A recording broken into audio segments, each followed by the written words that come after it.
Hi, ladies and gentlemen. I am Marsh Merriweather, the host of Straight Talking Room 503 and the author of Enough is Enough. Public education has spiraled out of control. Call a friend, tell a friend, tweet a friend, tell them that Professor Merriweather's in class. And they shouldn't be late because he's going to call the roll. And if you're not present, you sure will be marked absent. Nothing like an uninformed person. So listen, let's get started. There are some things I want to tell you that's going on in my hometown, and there are some things that are going on in your hometown, and I plan to present the case today and to prove my point. So let's get started. Let's open your books, pay attention, be informed, and go out to serve. Let's get started. Students, the subject for today is It's On You.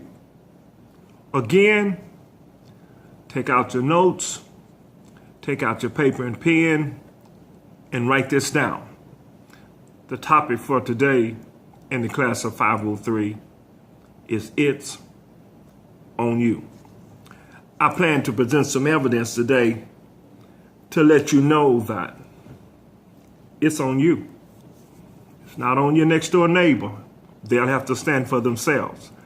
It's on you.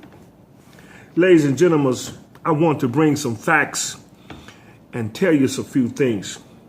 You know, just this afternoon, I went by Wendy's and I happened to notice that slogan on the drive-through window. It says, "Service that doesn't cut corners is our recipe." Wendy's slogan at the drive-in window. Service that doesn't cut corners is our recipe.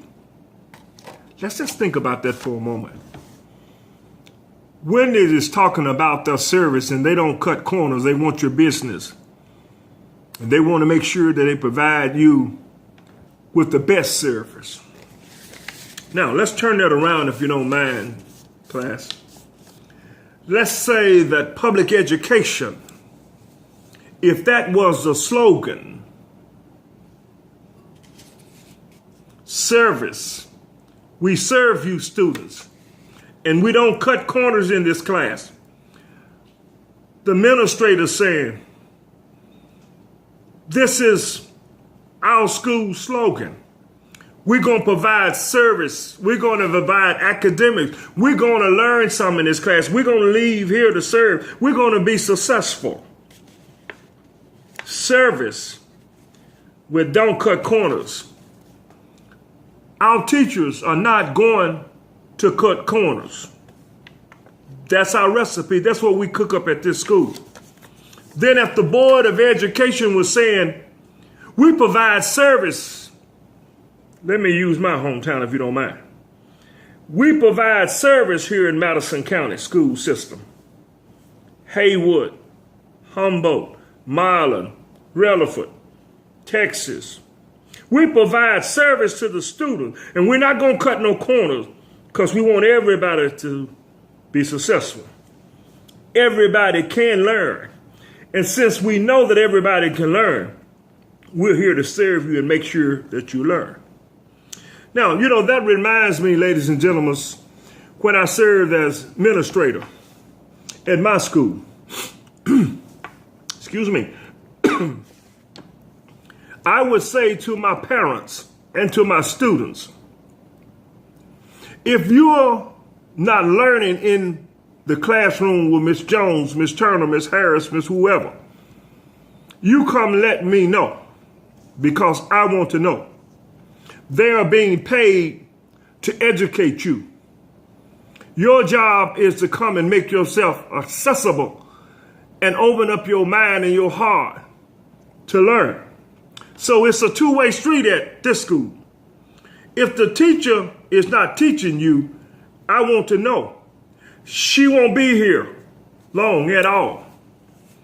Then I say to the teachers, if you got little Johnny, Billy, Pookie, whoever in your room and they are not given their undivided attention and being a discipline problem in common turn a butt, then I want to know about it, because it's not going to happen on my shift.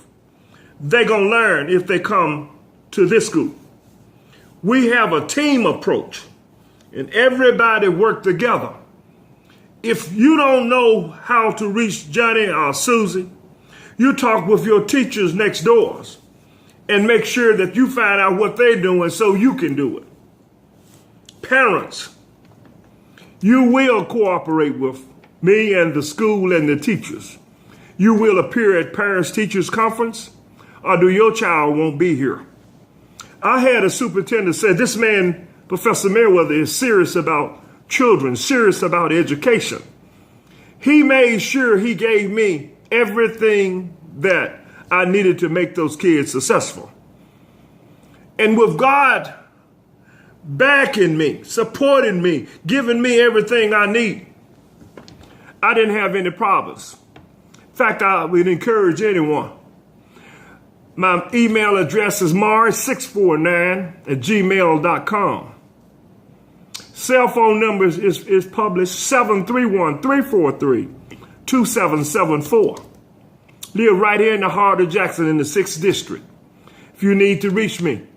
But if you can prove to me that I did not provide for those children every teacher taught, every student learned, and we had a 99.5% success rate, we didn't have attendance problem at Professor Merriweather School. Now you got them with PhDs and master's degrees, good old boys, nephews and nieces and nephews, and the kids are not learning. That blood is on your hand. It's on you. You're going to have to give an account for it. Just like I got to give an account for whatsoever you do to the least of thee, you've done it unto me. You will answer to God. Oh, you can run and you can hide, but you can't hide from the master. Your name is in the Lamb Book of Life, and you will answer to God while you pull your child out, put them in private schools and charter schools and in Christian academies at your church, and then return to the classroom in public education, and then give it your all. You will answer. It's going to be plenty of room in hell for you too. I won't be down there conducting the class of 503. I can guarantee you that. But ladies and gentlemen, it's a sad day. Let me just read a little bit more to you. Romans 15 chapter and the 7th verse. Accept one another, just as Christ accepted you in order to bring praises to God.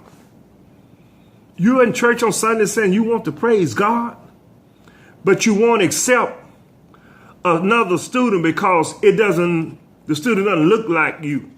It doesn't look like Melanie. Doesn't look like Todd. And so you're not going to accept him. You're just going to let him fail. Romans 15 and 7, accept one another, just as Christ accept you. God accept you, but you can't accept God's other child. This brings praise to God when you accept him. Think about that. Continue to be spiritual with you. How can you say you love God, but you hate your brother?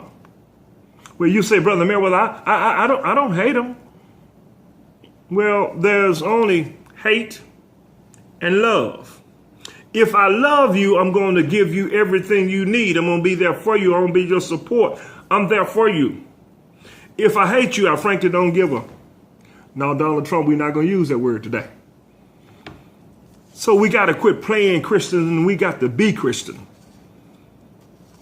Ladies and gentlemen, here's something I don't understand. You help me. You got my email address and my phone number. I don't understand this. Let me see if I can find this. We have church on Sunday, closed to Wednesday, then we close to Sunday. Open for business on Sunday, open for business on Wednesday, open for business on Sunday. So during the week, When 5 o'clock comes, there's a church not far from me up on about 2 blocks of me. Big church membership, 6,000 people. At 5 o'clock, they shut the doors of the church. I know I've been there. You can go there at 6 o'clock. I guarantee you, you won't get in. The church doors are closed. It's not Wednesday. It's not Sunday. They will be back in the morning at 9 because it's 9 to 5. I don't know what they do in there. I just see them in there appear to be working. But ladies and gentlemen, we got to be Christian. The church don't belong to the community, to you. The church belongs to God. You say you're a Christian, then when you going to act like you're a Christian? Ladies and gentlemen, it's on you. You know, ladies and gentlemen, we all were sinners standing in the need of prayer. We was all sinful, dirty. God cleaned us up, made us white as snow once we gave our life to Christ. Those who did give your life to Christ.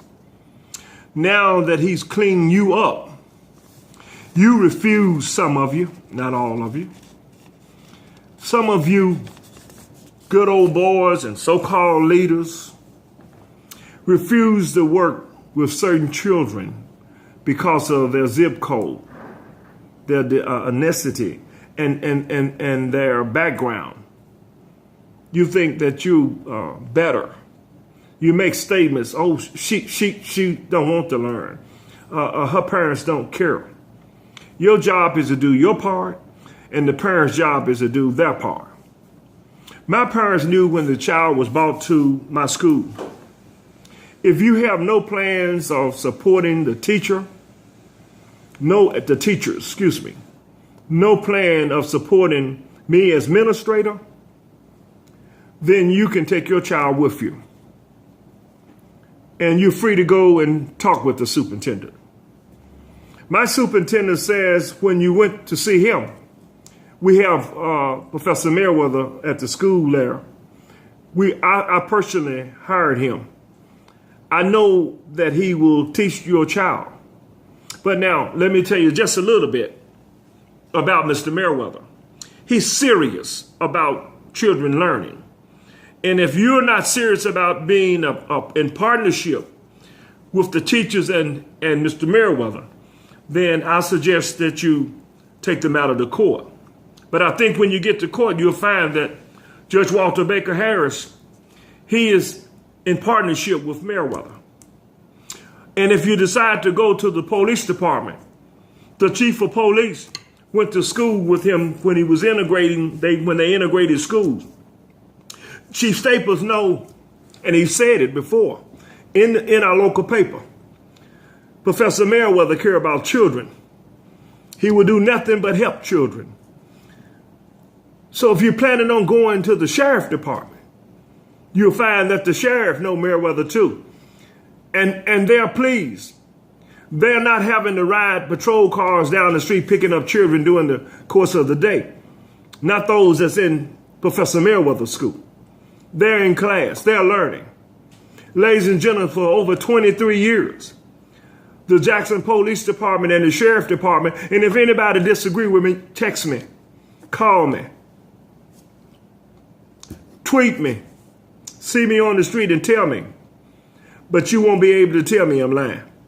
They didn't run to my school. Now they're running, they're fighting. The parents is cussing everybody out. I never had a parents to show up at my school and cuss me out. I told them, don't come.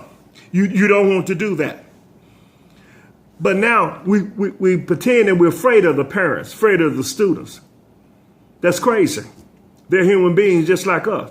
But if you do everything in love as Professor Merriweather did, you won't have any problem. Wasn't no need to cussing me out. He cared about my child. Wasn't no need of not showing up for parents, teachers. Those teachers care about me. The students would say it. I'm not being braggadocious, but my student would say, this is the first time teachers work with us. This is the first time principals cared about us. I said, well, you're in a school that God is in control of this school. We don't make no bones about it. We're here. We are brothers and sisters. I call the students my little brother, my little sisters. And we worked. I walked the hall. But yet, Professor Baxter and I, when we walk to school, we walk around, very seldom we run into administrators in the hallway, looking in the doors, open the door, is everything okay? Professor Merriweather walked the door and opened the door. Miss Jones, is everything okay? Miss Harris, if you need anything, everything okay? Sit up, son. What are you doing out in the hall? Where's your pass? Don't let me see you back out here in the hall. But now I go to school. Professor Baxter and I was at one of the high school, went in the restroom, the kids got things in their ears. And I asked the little boys in the restroom, I said, look, are y'all allowed to do this? Some teachers let us do it and some don't. Kind of, what the hell running the school? What y'all doing in it? 4 of them in the restroom. They in there shooting the breeze. Why? Teacher didn't send nobody to come get them. Teacher glad they're out. He's a troublemaker. I have a sister. She was a former teacher. She said she's doing a little sub, and she said the teacher told her, oh, don't worry about Pee-wee. Just let him stay on the computer. She said, all day? Yeah, that way he won't disturb the other student. You know why they know that? They know that eventually he'll graduate or drop out one day. Gang member, gang banger will kill him, or he'll kill somebody else in the community. It won't be in their community. Now, you call that a Christian? God cleaned her up or him up, and this is how you respond? Ladies and gentlemen, that's crazy. I went to one school myself. I know what I'm talking about. And the little boy got his head on the desk. Wake up, son. Oh, Mr. Merriweather, she let him sleep in class. I said, why? That way he won't be bothering nobody. Well, hell, he may not bother nobody this year, but when he do not wake up without an education, he will kill someone. And it could be anybody in this room. You're going to work, son, today in here, or you won't be in this class. I had to carry him to the principal. I just carried him down to the principal because, he was used to letting that boy do that. I said, sir, let me tell you something. Here he is. He don't want to work. Everybody in my class work. And the teacher told me when I carried him down there, oh, Mr. Merriweather, they need to carry him. The principal going to send him back. Oh, not with Professor Merriweather. I said to the secretary, and the principal observed me coming. And then he went to his office. He hid out, I guess. I don't know what to do. Mr. Merriweather know what to do, but I may not know what to do. He's subbing, but I'm the principal making $80,000, $90,000. So I tell him why the principal hear me. Well, Miss Ma'am, tell him that this is so-and-so. He not working in my class. And if he send him back, tell him send a sub with him because I won't be here. I'm strictly for business. I didn't come to play. But now we're afraid of the parent, afraid of the students. And the good old boys done figured it out. They putting their kids in other schools. And then their daughters and sons graduating from from college. And they coming and making good money. But they're not teaching the kids. Some of them are, don't get me wrong. But ladies and gentlemen, I'm here to tell you because I'm out there. Half of them not doing it, ladies and gentlemen. And you sitting at home and you not saying anything. You won't join Reverend Baxter now. You afraid to talk. But yet, election is coming up. It's election year coming up. You'll be, I'm voting for you, sir. You can count on me. He sure can count on you. And you can count on him, making sure your child is left behind too. Count on that. It's on you. That's the subject today. It's on you. I'm reading from our local Jackson Sun, just a little small excerpt I want to read you on this. We're talking about Chicago. I told you it's going on in your hometown as well. Chicago numbers. So far in 2017, and this is October, there has been 533 murders, 2,880 shooting. On an average, a person is shot every 2 hours and 17 minutes and murdered every 12 and a half hours.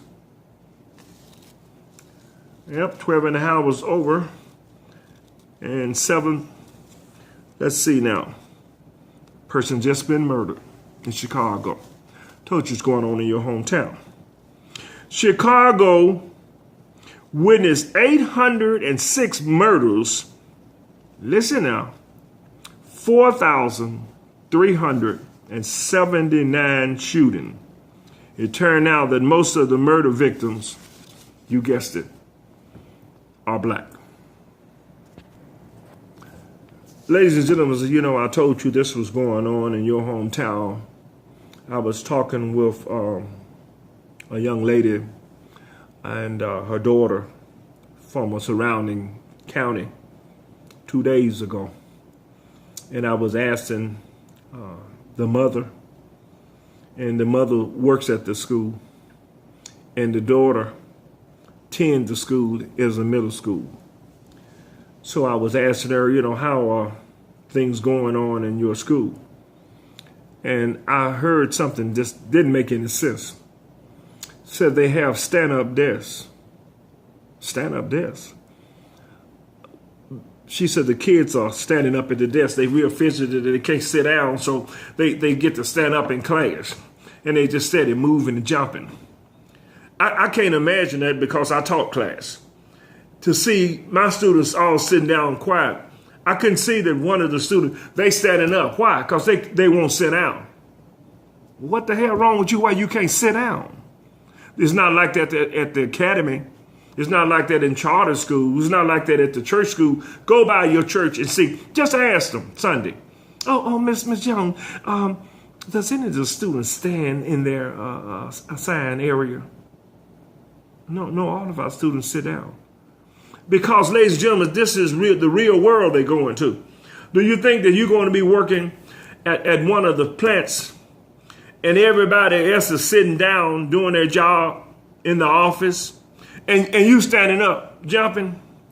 And the young lady said, well, that's, Mr. Merriweather, in some of the classes, the special ed classes, the kids have a ball they bounce on. What? She said they cut the hole out of the seat and put one of those yoga balls. And the student, because he can't stay still, he's jumping up and down on the ball doing his work. Can you imagine? 2 and 2 is 4. 4 and 4 is 8. They're making a fool out of some of our children. And the clergy, that they're showing up on Wednesday and Sunday. They got, what kind of projects are the sororities and fraternities, the civil rights organizations? What are we doing? Oh, I'm a Delta. I'm an AKA. I'm an Alpha. I'm a Kappa man. What are you doing with your sororities and fraternity? We do this and we do that. Do you know what's going on in the classroom? Professor Baxter and I do know, because we're going. And we're not running into no people, that we're not running into the religious community, but faith-based community. We're not running into fraternities and sorority members. We're not running into elected officials, black or white, in the school system. And so you're telling me, you know, while you talking about Donald Trump, one thing I give him credit for. He made that statement, your schools are bad, your communities are bad, and you're killing each other. Now, I give O'Donnell credit for that. He ain't got enough sense to say that while you quiet, not saying anything. It's on you. It's definitely on you. Ladies and gentlemen, let me say this. I want to tell you what Professor Baxter and I are about. I think I told you that I will be at the qualifying deadline. I'm running a year in advance. I will be on the school board of the Madison County School System in District 6, Position 1. You can BET on that. And it will not be business as usual, not with me. I don't come to raise hell. I come to take care of business for all of the children, and in particular, the African American, as some say, but to me, the black child and the poor white child and the Mexicans, the Puerto Ricans, and the other people are turning their backs on. On my way home today, I was driving by and I looked, and it was one of the churches not far from where I'm living now, right now. And I noticed that preschool, the churches have opened up their doors all over my city and your city as well. Pull that child out or pull their children out of the system. Put them in the Christian school, but then they close the doors on your child. And then some of my people from my black race, And it's your business what church you go to on Sunday. They show up on Sunday and wish you with them. But that child is in public school, and Miss Jones' child is in the school at that church, the church Christian school. So it's something about Christian school, the private school here, one of them in my hometown, Sacred Hearts, Trinity Christian School, Universal School, one of our university, Union University Christian School. It's something about the Christian school.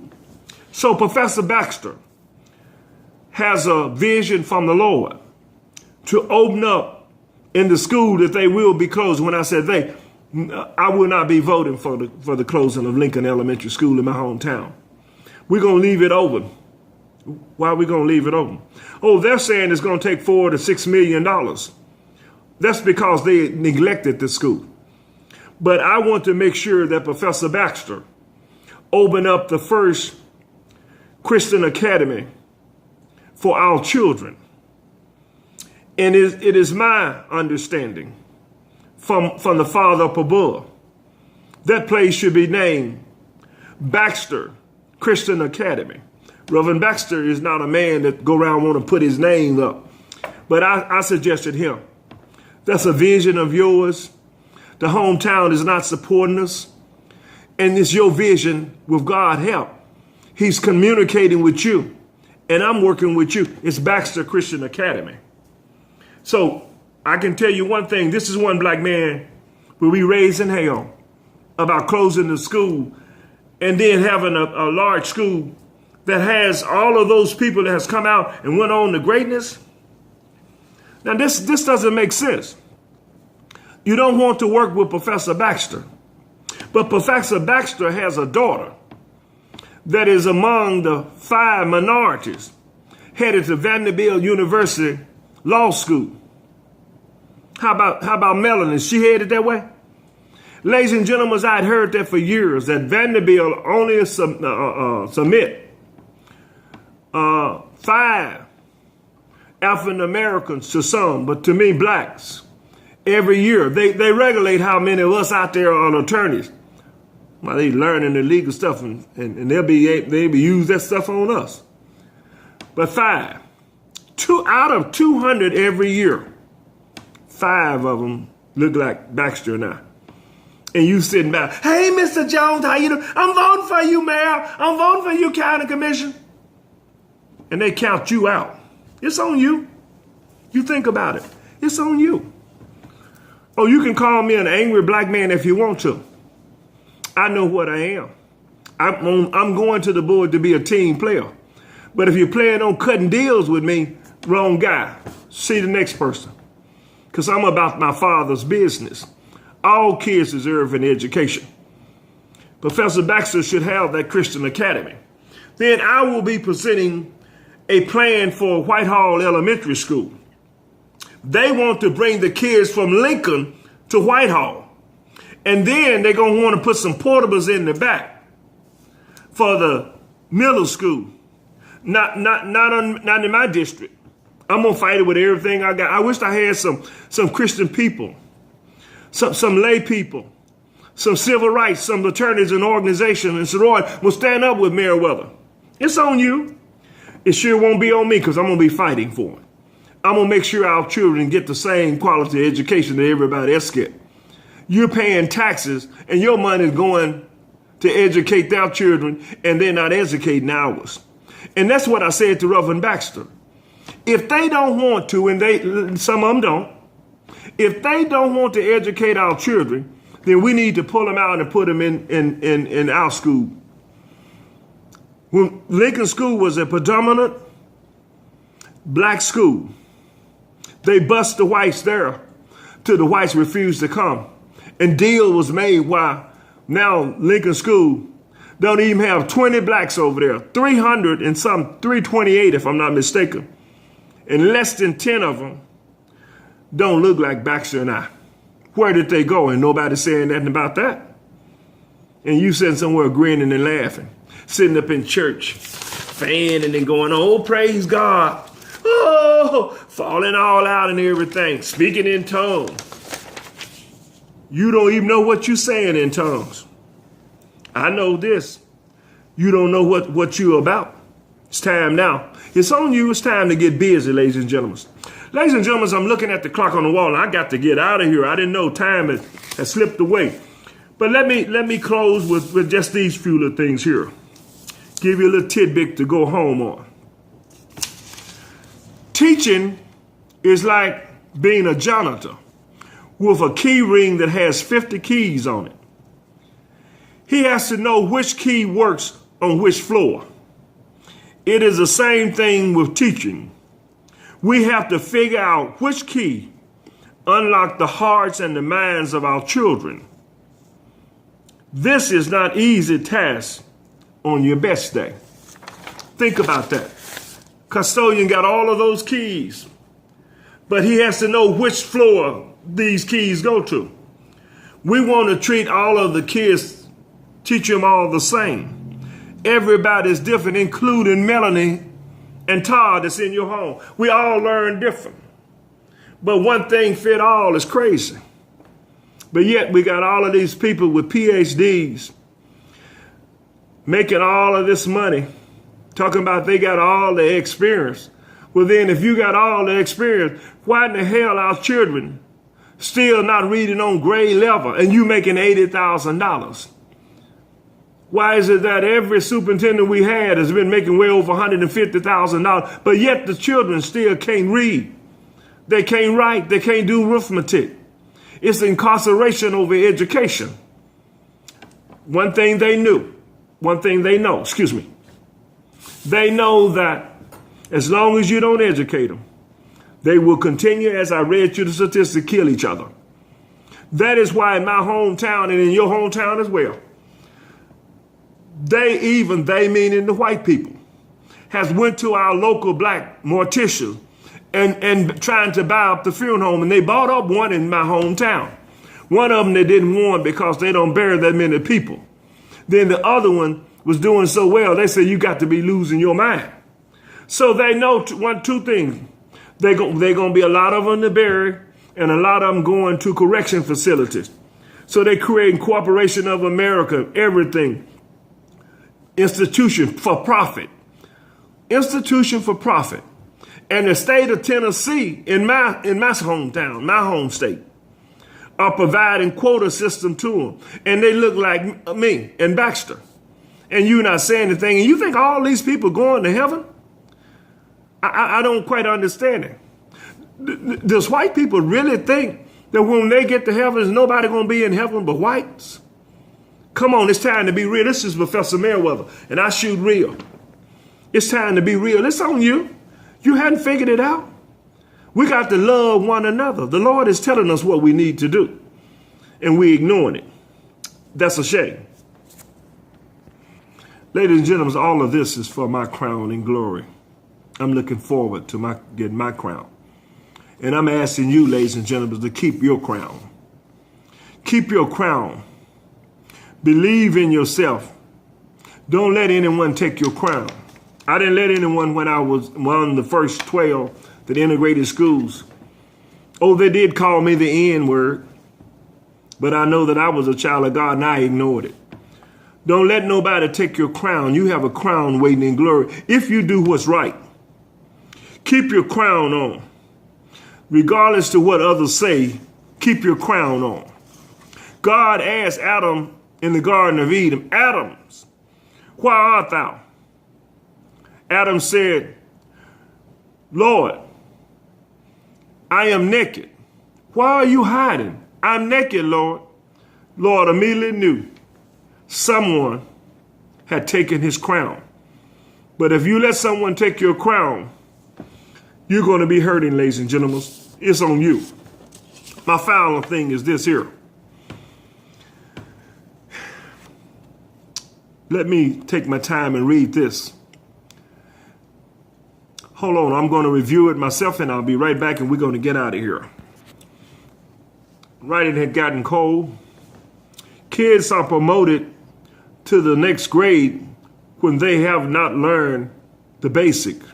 Ladies and gentlemen, it's like everything else. If the house that you live in doesn't have a strong foundation, it won't stand. Remember the man that built his house on the sand and one that built it on the rock? When the storms of life come, when things come in life and the child is unable to do it, it crumbles. Then he's angry. He's doing things in the community, killing and robbing and stealing. But ladies and gentlemen, it's time for a change. I believe that a child needs to know what they need to know before they're moved on to the next class. Mr. Merriweather, it hurts a child when you keep... No, it hurts a child when the hell you don't teach him. That's what it is. Kids are promoted grade to grade without mastering the 3 R's: writing, reading, and arithmetic. And the good old boys and the powers that be know that if you don't know reading and you can't comprehend, you don't know your arithmetic, you can't add, you can't handle your finance. And then if you know that you can't write, then you're going to be in serious trouble. This is my final one here. Think about the stool, a 3-legged stool. Think about the 3-legged stool. If you don't have one of the legs, you're going to fall. If you're sitting on a 3-legged stool and I remove one of the legs, you're going to fall. If you don't have the support of your parents, 1 leg, teachers, 2 legs, society, 3 legs, you're going to fall. Ladies and gentlemen, that's a sad commentary. We all have to work together. We learn to win and not to lose. It all depends on the road that your child picked. You can pick to win or you can pick to lose. But if you pick to lose, we all lose, ladies and gentlemen, not just the child. Society and everybody pays for that. Ladies and gentlemen, it's been my pleasure talking to you today. Sorry to keep you so long. Just had some things on my mind that I needed to get off. I appreciate your attendance. I appreciate your kindness. But ladies and gentlemen, it's on you. If you don't get up and do something to help the students and make sure that everybody gets a quality education, you can BET on this. You will answer to God. He will hold you accountable.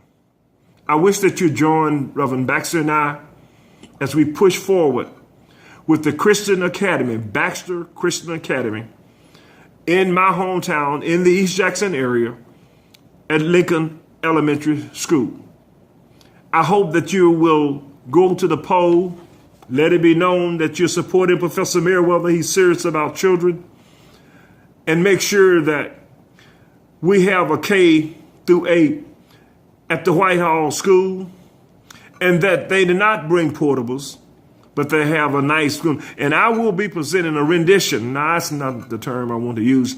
I will be presenting what that school will look like with that 4 new classroom, with some renovation, with some purchase of some properties around it to make that a nice piece of property, something that the community will feel proud.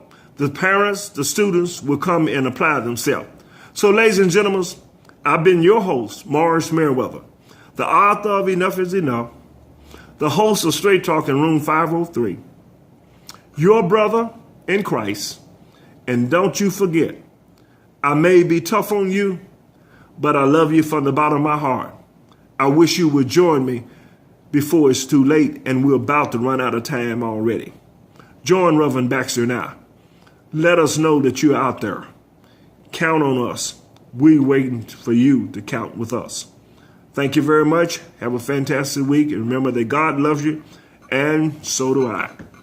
Take care, my friend. We'll see you in class next week.